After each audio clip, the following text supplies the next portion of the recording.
Our youth will break generational patterns. Why do I say this? If you take a closer look at your family, there is one pattern that keeps repeating itself over and over again. What are you doing to break that pattern? Are you praying? Are you fasting? Or you are just going about doing nothing about it? You need to have a prayer point. You need to stand on business. You need to stand on the enemy because you are going to face altars that are older than you. And how are you going to break those patterns if you are not spiritually strong? If you don't have a relationship with God, how are we going to break that pattern if we don't have a relationship with God? If we are not strong spiritually, if we don't fast, we don't pray, we don't have prayer points? Our generation has to set legacies that no one in our family has ever done. We are breaking those patterns, the patterns of poverty, the patterns of early death, the patterns of fear.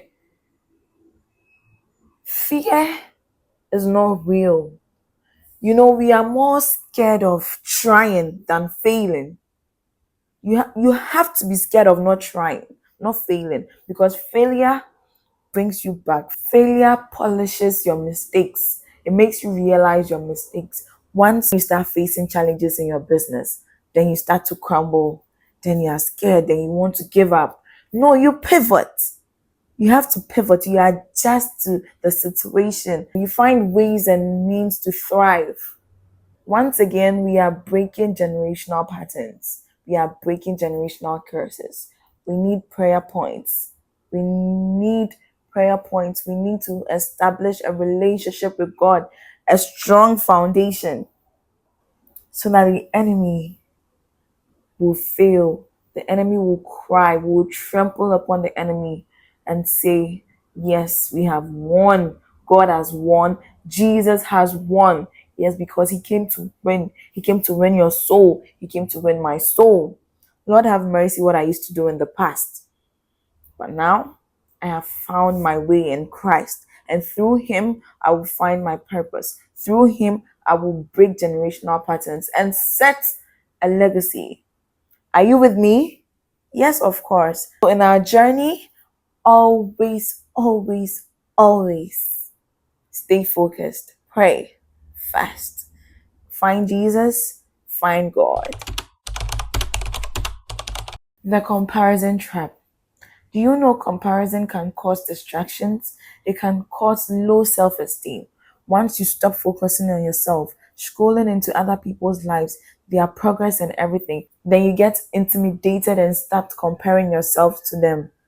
Honey, don't be jealous. If you are jealous, be jealous the right way.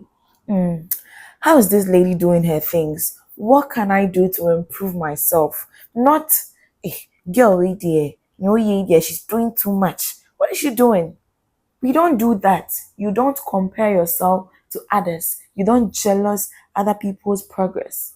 Remember flowers, we have different variety of flowers and they all bloom regardless of their difference. Sister girl, I would plead for you to take my advice. Don't compare yourself to others.